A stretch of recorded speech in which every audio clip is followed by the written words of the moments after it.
The fall of the Roman Empire. It's one of these topics, it's almost cliche to talk about, but we got to talk about, why did Rome fall and what have historians decided? I mean, is there a consensus? And I'll talk about some theories that are absolutely bogus today that you may have heard from time to time. And I'll let you decide, the classic, is America going to be the new Rome? Maybe after this lesson you can go and at least be able to ask the questions of, are there any similarities, something along those lines. But that's almost cliche to ask as well, so don't judge me for posing that question.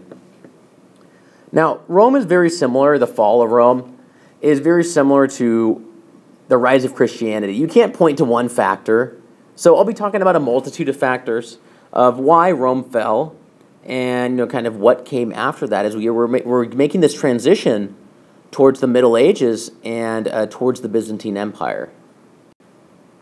Now, you have an Emperor Theodosius, and he dies, and he divides up the Roman Empire among his two sons. Honorius gets the west, and Arcadius gets the east. And they begin to be run as separate, basically, empires. They're really starting to make the distinction between the Eastern Roman Empire and the Western Roman Empire. The reason why this is important is one of the two is actually going to crumble. And I'll get a little bit closer to there. And if you don't know that, you'll understand why one of them falls apart. Was it a good or bad thing? I'll let you ponder that as well. So the Western Empire has its capital at, you guessed it, Rome. Keep that in mind. And then the eastern part is Constantinople. Now, this is not an explanation. I'm not saying that this is why historians say Rome fell, because this is kind of beyond the realm of history. But we're understanding why people at the time perceived Rome to fall. It's actually kind of ironic. Whether you're a pagan or a Christian, they tended to have similar sources or kind of explanations. The pagans would say that it was a punishment because the gods were angry. The Romans had abandoned their gods and their gods were punishing them, therefore they fell apart. The Christians said basically the immoral Romans were punishing God was punishing them, so it's kind of a singular plural issue. But the idea is both of them had some religious explanations. I like Augustine's input, which I talked about in the Augustine video, is that whole concept of understanding the context of the city of God and where he wrote that novel. Is he sees the empire is crumbling around him, and understanding the city of God is seeing that there's these two different cities, and the city of man, aka the Roman Empire, is physically falling apart in front of him.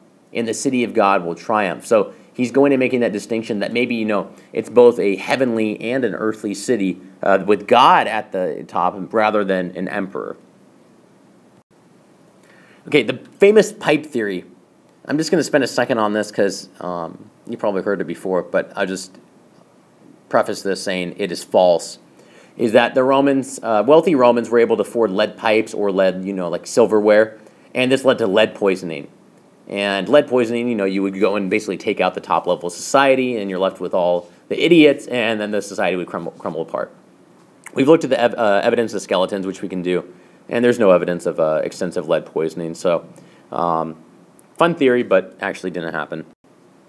Military troubles I would argue, had a significant impact on why Rome fell. Rome, at the outside, we have a bunch of barbarians, right, trying to come into Rome. Now, what happens is Rome, especially the western half, cannot go and get enough soldiers, and they have to start recruiting from other places. Specifically, people would go and they'd actually have to pay, basically, to usually put a slave, one of their slaves, who may be a barbarian, to go serve in their place. If they couldn't have put a slave, they would pay money, and then a barbarian would be used. So you have barbarians guarding the border against other barbarians, and they're trained in Roman military tactics. Okay, probably not that smart. People were so desperate to get out of the army that they went and cut their hands off to avoid service. No well-respected Roman later on in the empire wanted to serve.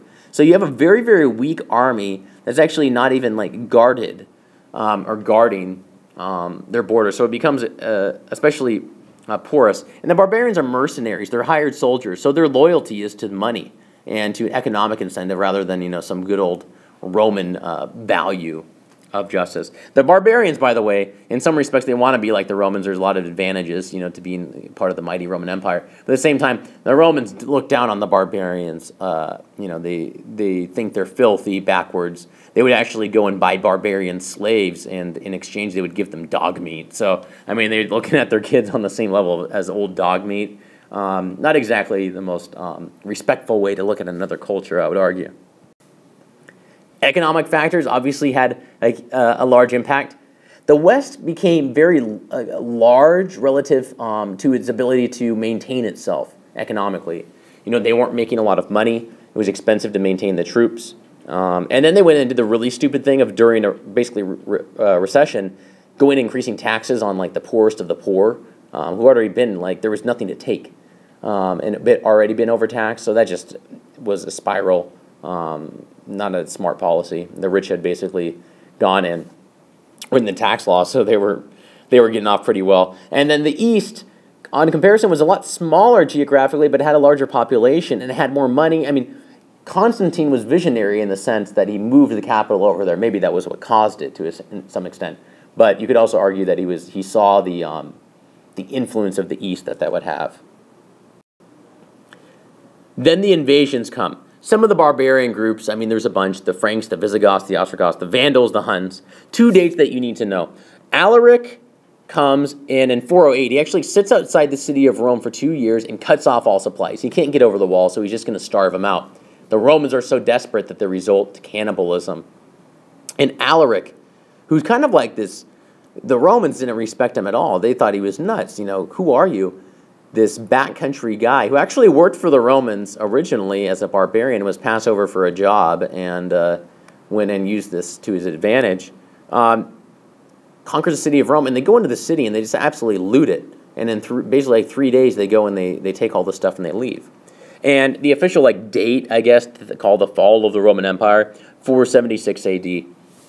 And ironically, the last Roman emperor, his name is Romulus, which is a bit ironic because if you know, the Roman Empire's founder supposedly was Romulus, right? Romulus and Remus, which is a fictional character, but it starts and ends with a Romulus, which is just kind of cool.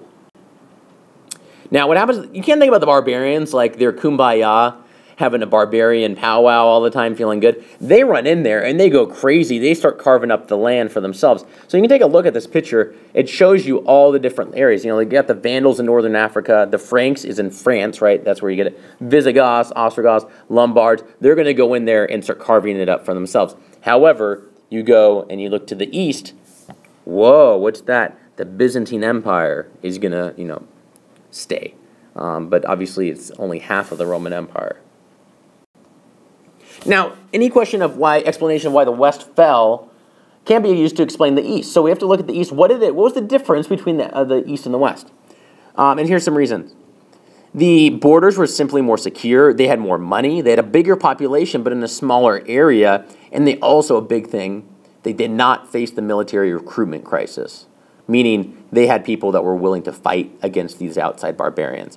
And this eastern half becomes what we call the Byzantine Empire. And that will be the topic of the next unit when we go and look at what happened to this eastern half. So you can take a look. This is under the later Byzantine Emperor Justinian, and we'll talk about, he actually reconquers a couple of these things. But the bulk of the Byzantine Empire we're talking about right here is the eastern Mediterranean. So the fall of Rome, that gives you kind of just a good introduction into what are some of the factors that historians have debated, and I'll let you kind of sort through those and decide, are those viable explanations or not.